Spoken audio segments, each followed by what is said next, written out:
Di Ikonium pun kedua rasul itu masuk ke rumah ibadat orang Yahudi, lalu mengajar sedemikian rupa, sehingga sejumlah besar orang Yahudi dan orang Yunani menjadi percaya.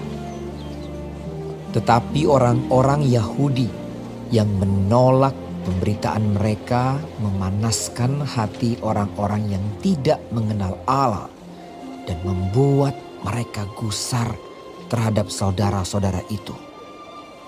Paulus dan Barnabas tinggal beberapa waktu lamanya di situ. Mereka mengajar dengan berani karena mereka percaya kepada Tuhan.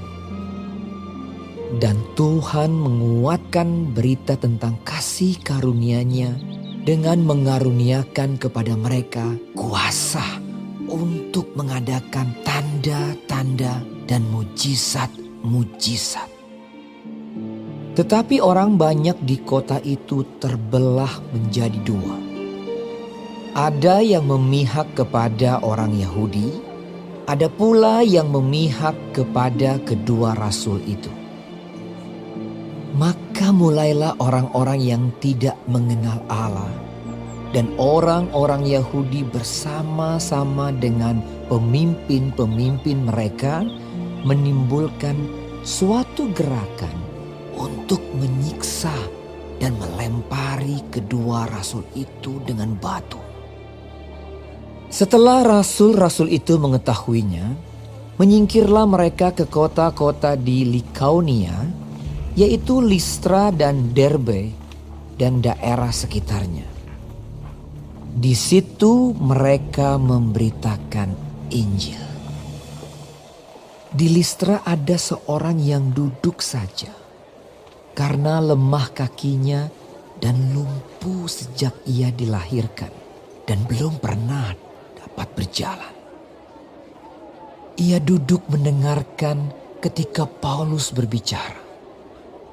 Dan Paulus menatap dia dan melihat bahwa ia beriman dan dapat disembuhkan. Lalu kata Paulus dengan suara nyaring, "Berdirilah tegak di atas kakimu." Dan orang itu melonjak berdiri lalu berjalan kian kemari.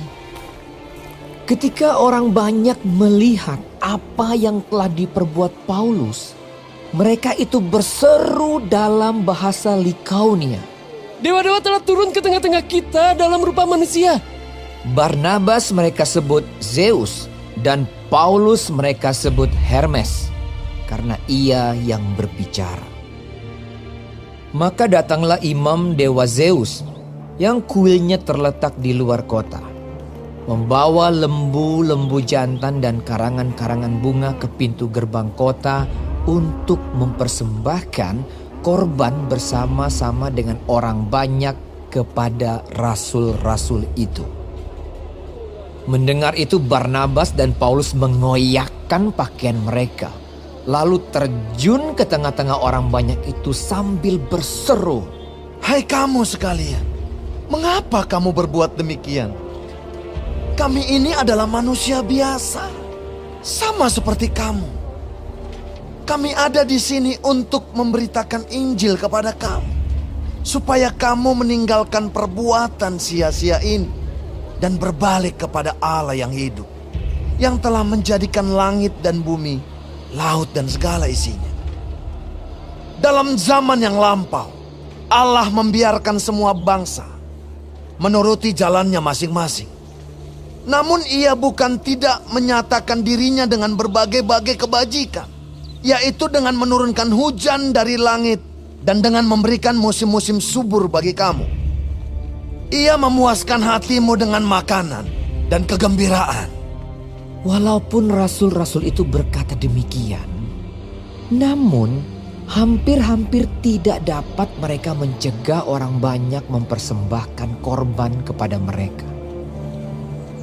Tetapi datanglah orang-orang Yahudi dari Antiokhia dan Ikonium, dan mereka membujuk orang banyak itu memihak mereka. Lalu mereka melempari Paulus dengan batu dan menyeretnya keluar kota.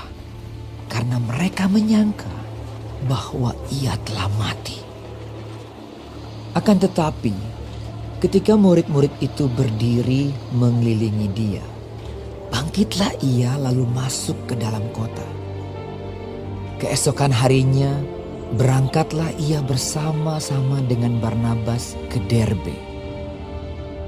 Paulus dan Barnabas memberitakan Injil di kota itu dan memperoleh banyak murid. Lalu kembalilah mereka ke Listra, Ikonium, dan Antiokhia. Di tempat itu mereka menguatkan hati murid-murid itu dan menasihati mereka supaya mereka bertekun di dalam iman dan mengatakan bahwa untuk masuk ke dalam kerajaan Allah kita harus mengalami banyak sengsara. Di tiap-tiap jemaat rasul-rasul itu menetapkan penatua-penatua bagi jemaat itu, dan setelah berdoa dan berpuasa, mereka menyerahkan penatua-penatua itu kepada Tuhan yang adalah sumber kepercayaan mereka. Mereka menjelajah seluruh Pisidia dan tiba di Pamfilia. Di situ mereka memberitakan firman di Perga, lalu pergi ke Atalia di pantai. Dari situ berlayarlah mereka ke Antiokhia. Di tempat itulah mereka dahulu diserahkan kepada kasih karunia Allah untuk memulai pekerjaan yang telah mereka selesaikan. Setibanya di situ mereka memanggil jemaat berkumpul. Lalu mereka menceritakan segala sesuatu yang Allah lakukan dengan perantaraan mereka, dan bahwa ia telah membuka pintu bagi bangsa-bangsa lain kepada iman. Di situ mereka lama tinggal bersama-sama dengan murid-murid itu.